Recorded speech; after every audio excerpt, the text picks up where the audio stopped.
everyone knows who Ben Townley and Josh Coppins are.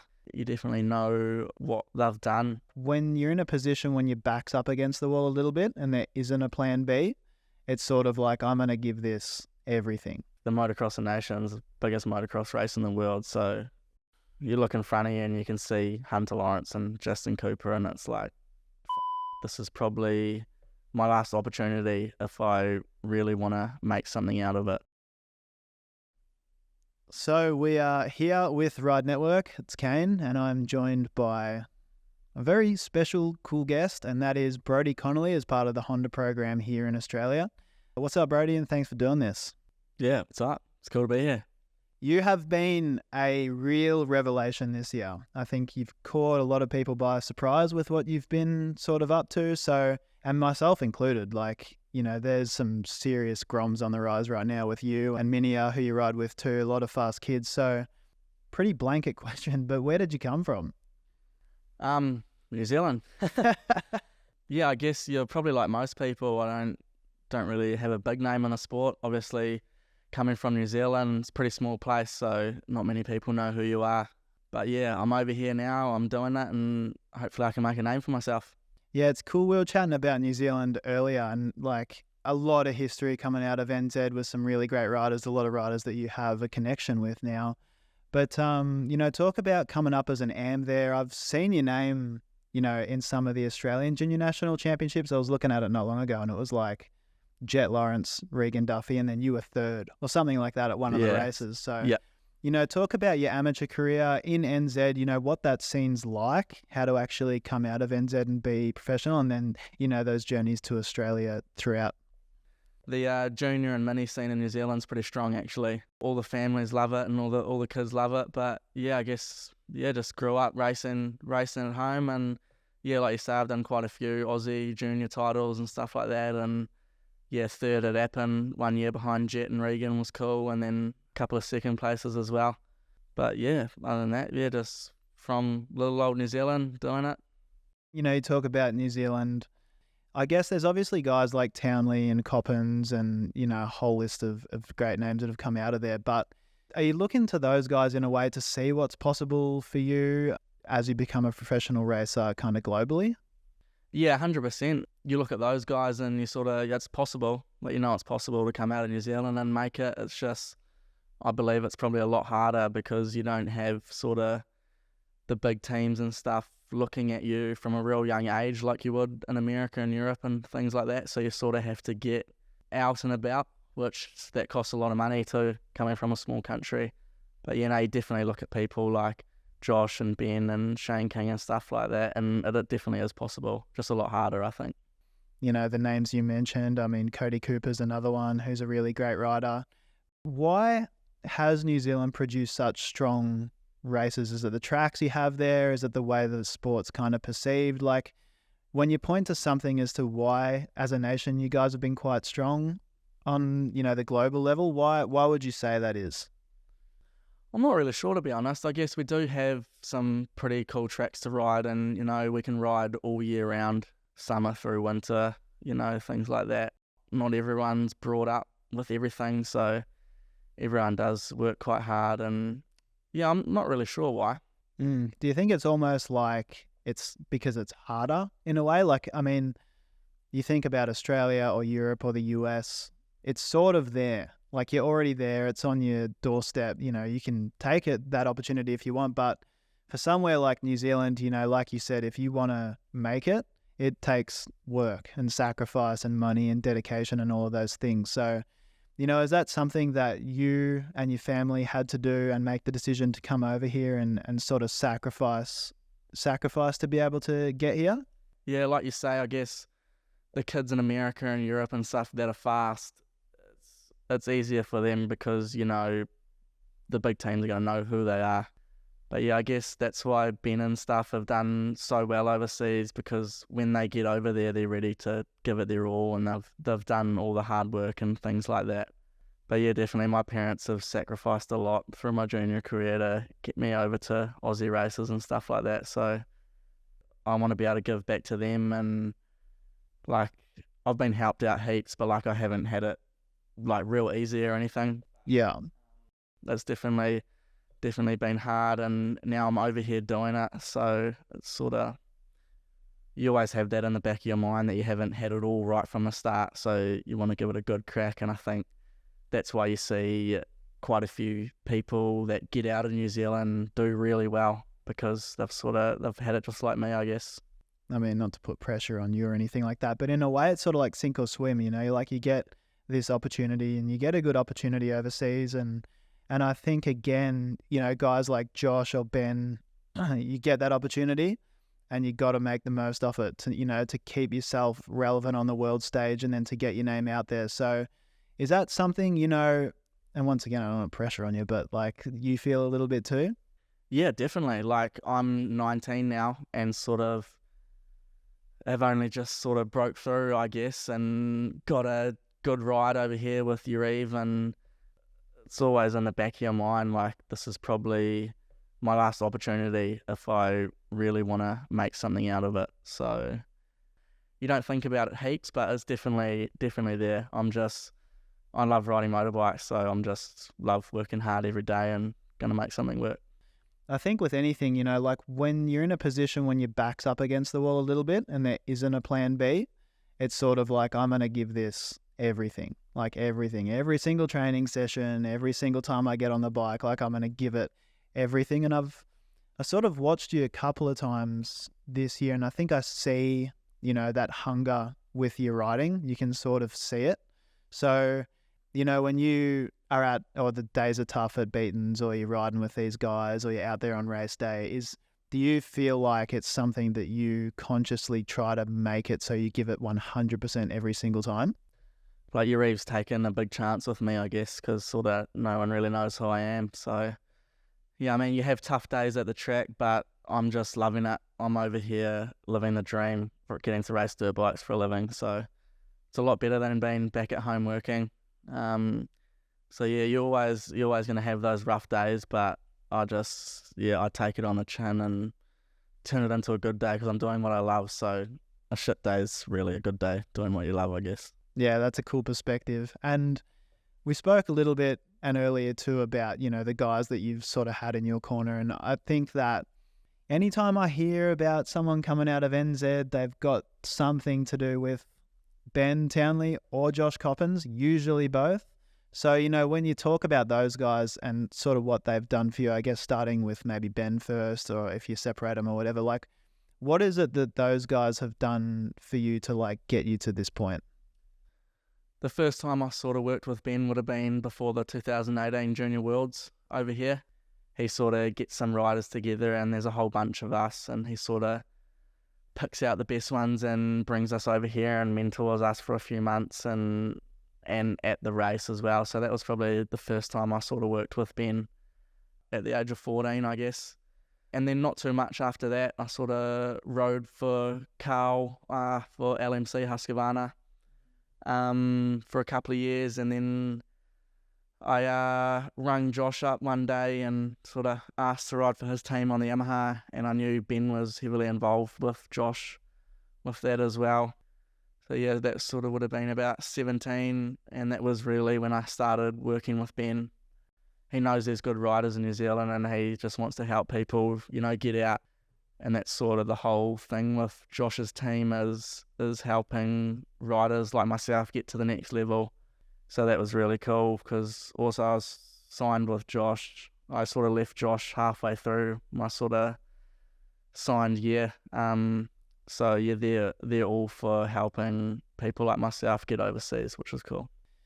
They've had big careers, and I don't even know if, even if you're like 16 or 17 and you were affiliated with those guys then, but at that age, were you aware of, who these guys were and what they've accomplished from like a world championship perspective and an AMA perspective? Was it easy to like comprehend that, or? Yeah, 100%. You know who they are. And yeah, I'm sure everyone knows who Ben Townley and Josh Coppens are. You definitely know what they've done. But it's hard at that age to really understand what they've done and actually how much hard work it takes. But yeah, even over here, I understand that a lot more. And man, those guys are gnarly. I have heaps of respect for them. Yeah, and I think that's cool because, it's easy to get that perspective when you're doing it. Like, you're doing it now and on a great level. Yeah. And it's like, I think as you go along, you'll understand, what it takes to be a world champion or fight for world championships and stuff like that. So it must be cool to like look back and see that, you've had guys like that in your corner. Yeah, it is definitely awesome. Yeah. This whole Uribe thing, it's interesting because I think because I spoke to him not long ago, and he noticed you at Des Nations at Redbud. I guess talk about that experience being at, Des Nations, representing your country, it being at Redbud, I mean, USA winning. Is that an experience that you can like put into words? Not really, to be honest. That was probably one of the best weekends of my life so far, and probably the most pressure I've felt too, to be honest, because I sat down with Ben and Josh helped me out a lot before that. We had a solid few months, and Ben sort of sat me down and said that this could be a turning point for your career if you can perform. That was a bit of pressure, to be honest, because I knew if I did good, something could come out of it. But yeah, man, that was an unbelievable weekend. You watch all those dudes on TV, and I was 18, sort of walking past the pits, and like you walk past Eli Tomac, and you feel like a little kid, like a fan. It's cool. That was a gnarly weekend. It was cool. You're a racer at that event. It's not like you're just a fan. Like you're actually racing it, and you're actually competing against those guys. So was it just a feeling of kind of being starstruck, walking past pro circuit bikes, star bikes, Sexton's Honda, or like whatever it is? Was it just like, and how do you separate that from being like, all right, I got to go compete against these guys? Yeah, it was definitely hard. Definitely hard seeing all those guys around and just being in an atmosphere, and even like the Motocross of Nations, biggest motocross race in the world. So just the level of stoke I had to even be there was cool. And then sitting on the start line, I'll probably never feel anything like that ever again. It was bloody cool, and sort of ripping a good start in the quali race and coming around the outside and coming out in the top 10. You look in front of you and you can see Hunter Lawrence and Justin Cooper, and it's like, I'm actually doing this. It's cool. Yeah. Yeah, it was definitely cool. That's so gnarly, and I guess it's like the Redbud track too. It'll just be too much information to like have to take in, but then also like know that you need to compete, because like you said, you pull a good start, and it's like, all right, there's Hunter, there's J Coop, there's all these guys, and then you're coming around the track and you're like, well, that was the Rocco's Leap that I just rode over. Like, how hard was it to kind of separate those things? Because in my mind, I'd be too much of a fan. Yeah, it was hard. It was also easy in a aspect though, because I had spent the last 3 or 4 months working my ass off, working a job with my old man and trying to ride and stuff as well, and pay for things. So that sort of makes it a little bit easier to just focus on the racing, I guess. But it was definitely hard to separate it. But then I think it was probably good to almost be a little bit of a fan, to be honest. It takes you away from the feeling of you have to race and perform. Once I got on the start line, it's sort of a switch flicks and you're fully focused. So, yeah. Yeah, that's super cool. And Uribe was saying, that's where he sort of started to hear your name a little bit. Like, you came over here a couple of times or that season and raced a couple of the Auspro-MX rounds early in the season. Yeah, I did 2 rounds last year. Yeah.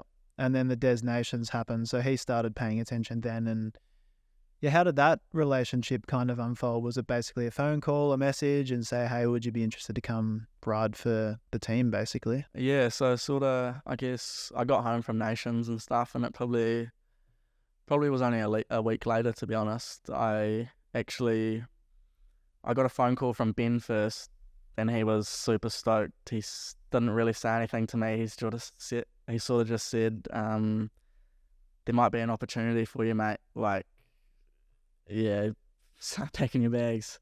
And he didn't really say much. I didn't know what the fuck was going on, to be honest. And then I got a message from Uribe that all that said was, what are your plans for next year? And Ben had already rung me and said, sort of just let me keep talking to him and sorting it out and stuff. So I just messaged Uribe back.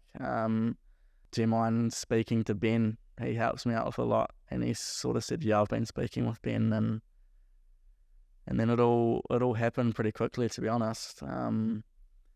Yeah, he sort of sent me a contract and I signed it the next week, and now I'm over here, I guess. Yeah, that's super cool. It's cool that, I mean, once again, guys like Ben and Yariv are involved again. To even have that interest from those guys must just give you a bit of an edge, knowing that, the times where you don't necessarily believe in yourself, I feel like it'd be easy to look back and go, well, Ben Townley believes in me. Yeah, or Yariv Konsky believes in me. 100%. So Yeah. is there times where, because you're a young guy and you have had a little bit of success now here, so it'd be easier to understand those things, but were there times where you're like, maybe you were second guessing, yourself a little bit, or was it always that complete self-belief in your ability? Yeah, definitely. I definitely had thoughts of, is it worth trying to do this, I guess. You sort of, yeah, it was probably last year and the year before, like through COVID and stuff, where you're not really riding. It's like, shit, I'm 16, 17, 18 now, like losing those opportunities. Yeah. Yeah. I was sort of, because that's probably the sort of the age that you want to be getting out and stuff like that, in which I couldn't. I was stuck at home. But I guess a lot of people were the same. But yeah, I definitely did have thoughts where it's like, man, is this ever going to work out, or am I just going to be stuck racing in New Zealand? It's like I say, I love riding motorbikes so much, so it's sort of, you don't have those thoughts all the time. Like, I'm even stoked to go ride at home in the paddock. So, but yeah, you definitely have those thoughts of, is this ever going to work out? Yeah. I mean, especially it would have been tough with the COVID years. I mean, when you really think about it, I've sort of tried to think about in the sport who it would affect the most. And it's sort of those years in a way, because they're the years where you want to prove yourself. Those 16, 17, 18 is sort of like, that's where you go senior and you start doing that whole thing. So talk about like that experience a little bit, having to, go through the COVID thing, and then I guess, sort of wondering where your career would kind of go after that. Yeah, as a 15, 16-year-old kid, you're thinking about wanting to make it, but you don't really have a plan. Like, I wasn't mature or old enough to fully understand or work out what I wanted to do, so I was pretty much just racing and riding at home and stuff like that. But yeah, through those COVID times, you sort of start to grow up a little bit, and you sort of see people my age starting to go pro in America and stuff like that, and you're sort of still a no one in New Zealand, but know you're fast and just want an opportunity. So yeah, I guess it's a hard one to answer. I sort of don't really know what I was thinking, to be honest, back then. Yeah, well, you sort of said that you spent time working with your dad, and again, like being from a remote region of the world, and NZ's close to Oz, so you've always got that loose connection, but still it's like, I could imagine that because it's remote and because you need to roll the dice on your career, like whether you're going to do it or whether you're not going to do it.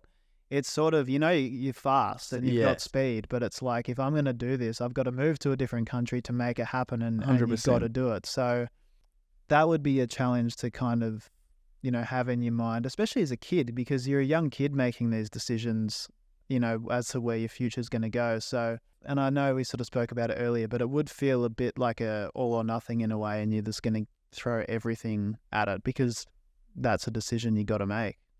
I guess growing up, you always want to be, every kid's dreams to be a professional motocross racer, but I probably really didn't make that decision until I was about 17 and I'd first got on Josh's team, and, talking with Ben and Josh, and it was sort of like, I know I'm good and I want to do this, so I'm going to give it a good crack. And then leading up to that Motocross of Nations race was really like, fuck it, I'm going to give this a good go, because why not?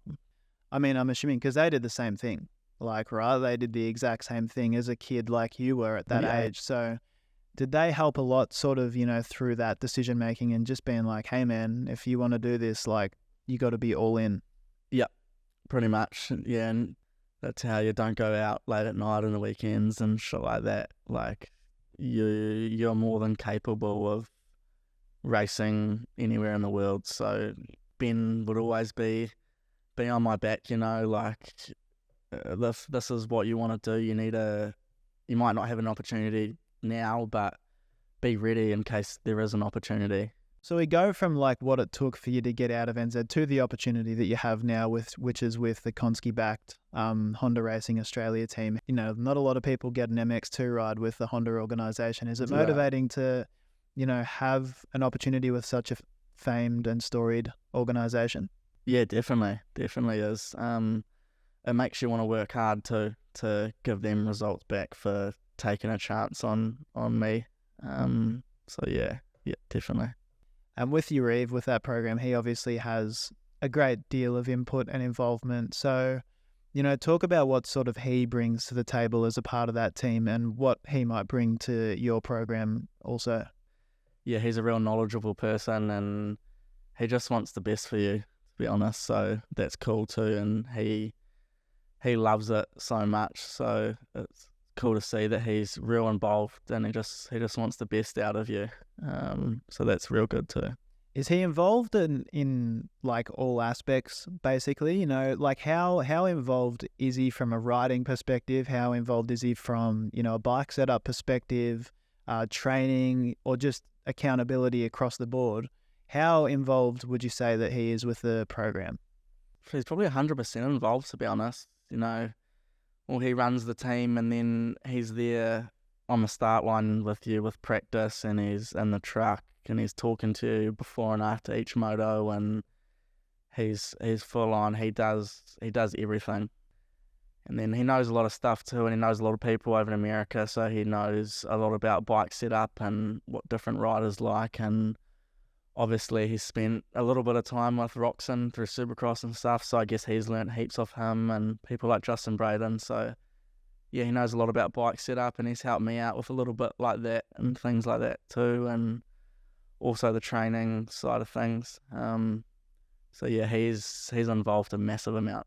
Yeah, it's cool. I mean, that's another guy who's we're talking about Josh and Ben, how they're involved in the sport for the sake of being involved in the sport. They want to develop the new gen and push people through. And I think Uriev's the same, like you'll go to a practice track or he'll be there, and it doesn't really necessarily matter if you're his rider. Like you can just be a rider out of the track and he'll watch you and be like, hey, you need to be doing this, this, and this to be better. Are there things from a riding perspective where, he'll watch you ride and then be like, hey, you're doing this here, you're doing that there, and you could shave some time off in these areas? At one thaggy, actually, it was quite soft at the National and I was just bearing the bike in practice, and he sort of gave me a bit of a tune up after that, and he's right. I was just bearing the bike, and that's why these dudes were going so much faster. But yeah, definitely has a say in a lot of things, and he knows what he's talking about too, so it's cool. Yeah, it's cool to have a guy like that in your corner once again at that age that you're at. But, you're training here too with the Beatons Pro Formula. You're a part of that program, which I guess, would be relatively new to you also in terms of how you trained in New Zealand versus how you train here. So what is that program like? What does it bring to the table? And sort of how does it help your overall kind of racing? Yeah, I guess the first couple of weeks with the Beatons boys was a big shock to the system. It's just, full-on motos every day with 10 to 15 dudes that are fast. And we run transponders and that through the week, so you can see your lap times every lap and things like that, which is something I wasn't used to at home. I would sort of just ride by myself or with a couple other people, with Ben. My best riding days were probably when Ben's on a stopwatch and things like that, but otherwise I'll just be by myself or a couple of mates, and it gets hard to push yourself sometimes. But so being over here and riding with those boys and getting to see how fast people like Jed and Kyle go has been cool. So I've definitely gained a lot training with them, and I'm only going to get better. So yeah, they're an awesome group to be a part of.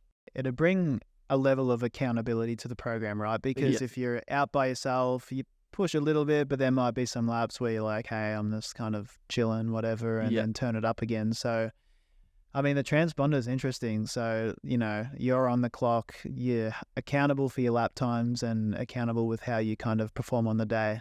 Yeah, definitely. And sort of at home as well, you have those days when you're riding when you feel a little bit off.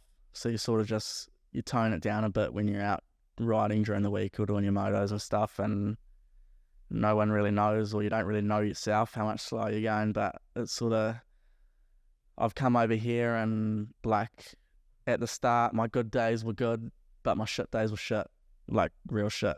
And now it's sort of, my good days are good, and I can sort of turn my shit days good as well, because you're held so accountable for it. And if you're feeling a bit off one day, you have people breathing down your neck, so you sort of just got to suck it up and turn the heat up.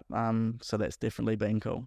Yeah, that's sick. And when you talk about that program, there's a lot of guys, right? There's Jed, there's Kyle, there's a bunch of really fast guys. But I think that, the interesting one is obviously yourself. You've made a splash this year, but you've also got Caden Minier as a part of that program, and he's, a little bit younger and super fast too. So, it's funny that you guys are a part of that same program. You're sort of at a similar stage in your career, realistically. So is that someone who, and I think you get along with him. I think I've heard that you do. You've been building mountain bike jumps or whatever with him. But is he someone that you almost recognize now where it's like, yeah, I'll probably be battling him for the rest of my career? Yeah, definitely. Yeah, he's definitely a good kid. I live with him, so we spend quite a lot of time together. And yeah, he is still super young at the age of 15, and it's sort of, you look at it and you sort of think to yourself, man, I wish I had that when I was that age. Like, I don't mean like wish what he has. I wish I could have been in a group like what we're in at 15. Yeah. Because I definitely think I would be a lot better than I am now. I've sort of only just been introduced to that now, so you think, man, it would have been cool to be held that accountable and ride with dudes that go that fast at that age. But he's definitely good. He's going to be a good rider. It's going to be cool racing him for years to come. That's an interesting sentiment, because I think in the sport, we see a lot of times, or we wonder a lot of times, what's the right way to do it, to create the best pro rider possible. And, you've got you've got the MTF program, which is a little bit kind of like the Beatons thing, where you're on the clock, all the time, sort of no matter what. And then I look at a little bit like a Jet Lawrence almost, who took a path where it's like he sort of just went through Europe and had a little bit of guidance from Broxton's dad or Stefan Everts or whoever it was. But I don't know if they were necessarily part of such a regimented program. And it's interesting to think about, because, you say at 15 it'd be cool to have that. But do you think that there's a possible element that, at 15 you're still a kid? You're still a little kid. You kind of just want to be out there riding your bike. So is there a bit of a payoff maybe towards the end of the career, where if you're doing that at such a young age, maybe the career wouldn't last as long? Yeah, I'm happy with where I am, and I guess everyone has their own different path, and you can sort of look at what other people have done, like Jet and Hunter and stuff like that, and yeah, their parents have done it right. Like, his dad's obviously real switched on, and they had a plan. They had a plan from a young age. I guess I didn't really have a plan set in stone. I sort of was just riding my dirt bike. But yeah, I'm happy with where I am at the moment. Yeah, I think you've got a good path going on, because yeah, 100%. In our sport, they are going older now, which is a good thing. And you say that you're 19, but 19's still super young. And I think that, the fact that if you come from New Zealand, you recognise that you've got to work for it. And I think that that's what you identify when you come from a country where you need to move to be able to make it a reality. So to be able to go through that and have the guidance that you had and to be where you are now, I think is actually a super strong path for the future. Yeah. But, yeah, definitely. You talk about the future, and what I think is interesting is that, I think with the NZ riders, maybe we've seen stronger motocross riders perhaps across the time. I know Townley got a East Coast Championship, and I think Scott Collum was pretty handy at Supercross back in the day. But you've shown interest that you want to do Supercross and make Supercross, equally as part of your profession. So talk about, that side of things, the experience you've had with Supercross, and kind of like where you see your career path going. Yeah, so at this stage, I'm sort of just full focus on this championship. I want to win, so gonna give that a good crack. But yeah, definitely. I've had little chats and stuff here and there with Uribe about what I want to do, and my big dream is to be racing in America for motocross and supercross. I've done a little bit of supercross with Ben, a few days here and there, and I love it, man. Supercross is that fun, so hopefully I'm signed to race Aussie Supercross this year, so hopefully they have a series that goes ahead. And stuff, and with Uri's connections overseas and his team he's got in America and sort of with the World Supercross as well, I'd really like to get a chance at getting over to MTF and doing some Supercross riding and seeing what that's all about. Yeah, that's cool. Well, I think you see with Uri's pathway, you know, he's got the Firepower Honda team over there. He sent Webster and those guys to MTF last year and they have a connection, so I think, you know, that's sort of there, but it's interesting. So Supercross is something that's on your radar. Yeah, 100%. I'd love to be in stadiums in America racing Supercross. That is something I've always watched as a kid and wanted to be. Is racing in front of that many people in a stadium would just be unreal. Is that the difference between, say, a career in Europe and a career in the US? Because I guess you choose the former. You said the United States. Is that sort of why you would pick America over, say, the GPs?